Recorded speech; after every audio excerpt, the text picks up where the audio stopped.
je pense vraiment qu'il faut laisser le temps aux jeunes.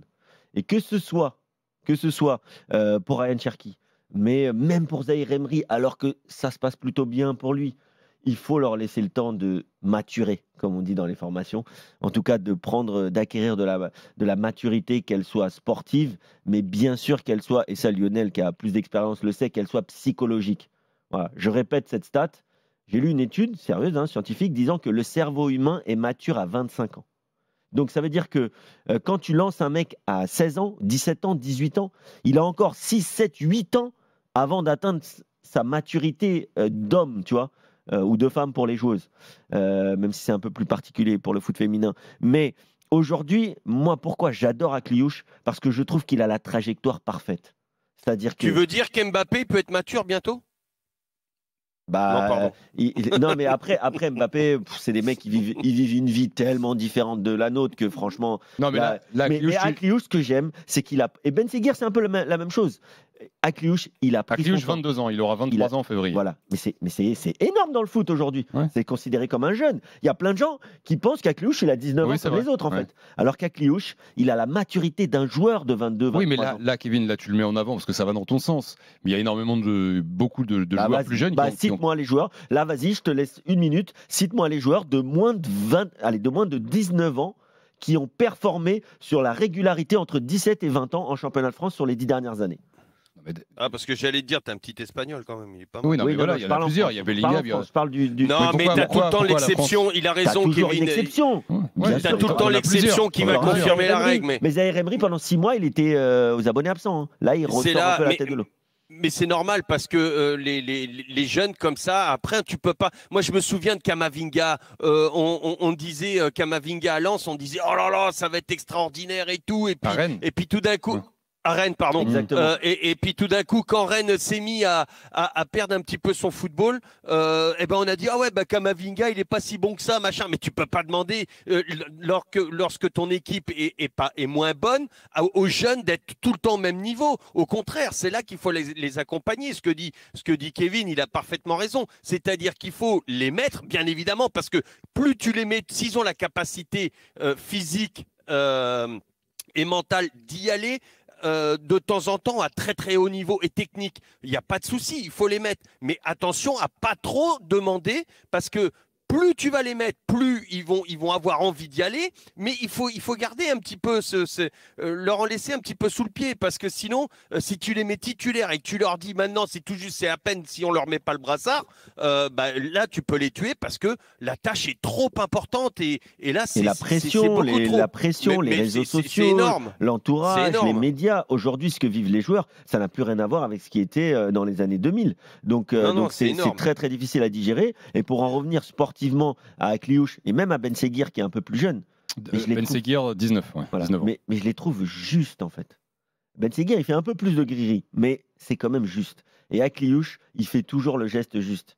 C'est-à-dire, enfin toujours, ça lui arrive de perdre des ballons. Mais je veux dire, je le trouve vraiment mature dans son jeu. Mais il joue quand même comme un jeune. Aussi, hein. Il est quand même un peu timide, tu vois. Je connais pas sa personnalité, je l'ai jamais rencontré, mais ça se voit qu'il est un peu timide. Je suis sûr que c'est quelqu'un de bien éduqué. Je sais pas, il dégage quelque chose, ce gars-là, ce gamin-là, il dégage vraiment un truc où tu as envie d'aimer ce joueur. Et c'est pareil d'ailleurs pour Ben Seguir. C'est pareil aussi pour le jeune Samboutou Magassa, qui d'ailleurs est formé bien sûr dans le plus grand club amateur d'Île-de-France, mais avant d'aller à Monaco en tout cas. Oui, c'est ça. Ça finit par Stanos et ça commence par Saint-Maur. Okay. Mais je pense que ces jeunes à Monaco. Tu vas toucher des indemnités de formation, toi? Eh ben, écoute, s'il y a un transfert un transfert vers l'étranger, peut-être un peu. Mais ces joueurs formés à Monaco, de toute façon, l'AS Monaco avec Rennes, c'est un des meilleurs centres de formation depuis des décennies.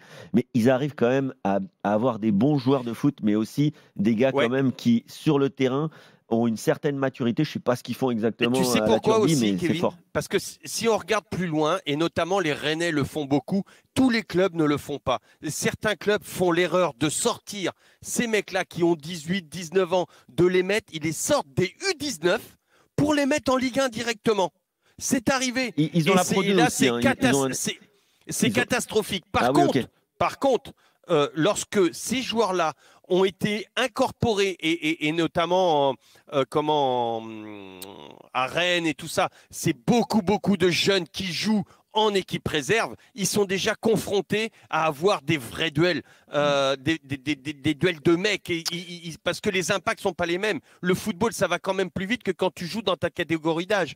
Et là, tous les clubs qui sortent les gamins de leur catégorie d'âge pour les mettre en pro, ils se cassent la gueule, les pauvres. Donc ça, c'est une vraie bêtise. Tiens, je voudrais vous donner 2-3 déclats de Magnus Akliouche qui est passé en conf de presse après au micro de Maxime Tilliette sur RMC. Il a été interrogé notamment sur l'équipe de France.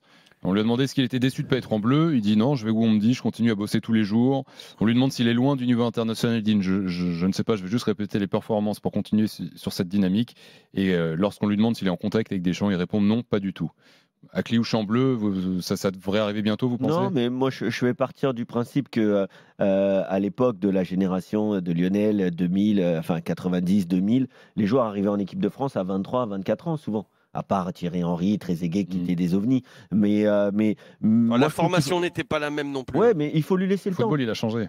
Le football, il a changé, mais pas pour le mieux. Le problème, c'est qu'il faut lui laisser le temps. Non, moi, je trouve qu'il est bien, qu'il fasse déjà sa saison avec l'AS Monaco.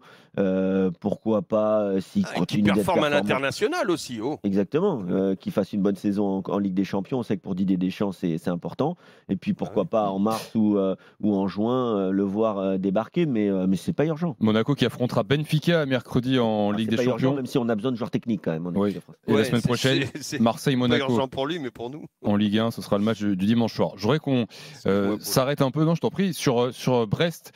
Parce que Brest est 12e en attendant les autres matchs de Ligue 1. Brest qui fait plaisir également en Ligue des Champions, mais il y a le quotidien, c'est la Ligue 1 et ça se passe pas super bien cette saison. Je voudrais qu'on écoute Éric Roy, toujours au micro de Maxime Tilliette, faire un bilan là, de ce tiers de championnat, de ces 12 premières journées. Le mot maintien, il en parle, on écoute. Aujourd'hui, il n'est clairement pas satisfaisant. Après, c'est une réalité, donc il va falloir qu'on se berce pas d'illusions et qu'on soit conscient que il va falloir batailler cette saison, peut-être pour le maintien. Et il n'y a rien de déshonorant, c'est quelque chose qui est ancré dans le club depuis de nombreuses années. L'année dernière, il y a eu cette saison assez exceptionnelle. Mais force est de constater qu'aujourd'hui, on n'arrive pas à enclencher. Donc ça s'est joué à pas grand-chose à un moment donné sur le match de Nice, qui était pour moi un match bascule, parce que soit on le gagnait et on était 5e, on l'a perdu, et là, depuis... ça s'enchaîne, donc effectivement, je crois qu'il va falloir bien sûr regarder derrière nous, plus que là-haut, en tous les cas, pendant les prochaines semaines. Brest le maintient vraiment ? Bah oui, Brest le maintient. Mais moi, je suis complètement d'accord avec ce que vient de dire le coach Éric Roy. Qui a encore été exclu aujourd'hui, c'est déjà la deuxième fois depuis le début de saison. Mais c'est pas anodin. C'est pas anodin. Et je pense que Lionel sera d'accord avec moi. Ça montre que je pense qu'il est lucide. Il sait que ce club est programmé pour jouer le maintien. Ce qu'il dit, je pense ce n'est pas un faux semblant. Par contre, forcément, l'année dernière, tu as fini dans le top 4. Tu as envie de rejouer au moins le top 8, top 6, tu vois.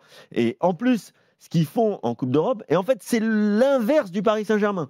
C'est-à-dire que, bon, ils ont eu un programme plus clément, mais quand même, en Coupe d'Europe, ils marchent sur l'eau avec beaucoup de réussite. Et par contre, en Ligue 1, là, ils ont le coup près, et là, c'est beaucoup plus difficile. Alors que le PSG, c'est l'inverse. Alors que le PSG se balade en Ligue 1. Donc, des fois...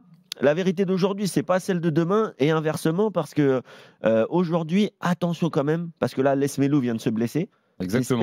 Et ça ressemble à une blessure comme il a déjà eu malheureusement, je ne sais pas. Mais... On n'a pas encore les infos, mais c'est l'endroit exact de sa blessure de l'été là, dont on a beaucoup parlé. Ça ressemble on l'a vu en béquille. Hein. Ouais. Lionel.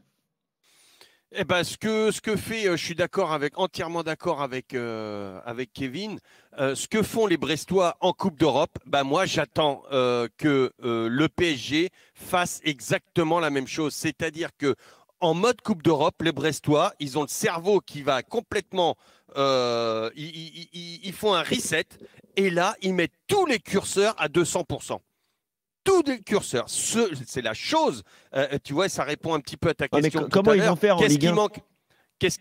Eh ben, il est là le souci pour les Mais du coup, ça Brestois. veut dire s'ils mettent 200% en Coupe d'Europe, est-ce qu'en championnat, ils mettent pas 75 ou 80%? Est-ce que c'est pas ça le problème? Un petit peu, et notamment les matchs d'avant, ils sont pas exceptionnels. À l'extérieur, ils n'y arrivent pas. Et bon, comme par hasard, si tu regardes, il y a eu, il me semble, de mémoire, j'ai pas regardé là vite fait, mais qu'ils ont fait, c'est un hasard du calendrier, mais pas mal de matchs à l'extérieur avant d'aller jouer en Champions League. Mais et ça peut être un problème aussi pour l'effectif, pour la récupération et tout ça. Mais après, je pense que on verra jusqu'où ils iront, ce qu'ils feront, ces Brestois. Mais après, je me fais pas, honnêtement, je me fais pas trop de. Je suis pas trop inquiet quand je vois les autres équipes qui vont se battre pour le maintien. Je suis pas trop inquiet pour eux. Mais c'est vrai que là, ça doit être la 3e défaite consécutive, non, à l'extérieur en Ligue 1, il me semble, aujourd'hui. Ouais, c'est ça. Il me semble, en tout cas, 3e défaite. Lionel Opta, on va faire confiance à Lionel Opta. Non, mais il y a eu Brest-Nice, ils perdent, Montpellier, ils perdent, Monaco, ils perdent. Et à l'extérieur, pour te dire, c'était pas mirobolant. Sur les 5 derniers matchs, il y a une seule victoire de 1 à Reims. Tout le reste, c'est perdu. Hein. Ouais, donc, non, ils ont du mal. Mais quand même, il y a. Moi, j'aime bien cette équipe. J'aime bien cet entraîneur. Oui. Je leur fais confiance. J'ai l'impression de revoir Auxerre à la grande époque. Ouais. C'est peut-être pour ça que je les aime. C'est un petit peu de nostalgie. Bon, je suis peut-être pas. Voilà, c'est le cœur qui parle. Et Brest qui affronte le Barça. Mardi, Barcelone-Brest je en vais Ligue des mettre un Champions. petit billet, tu vois.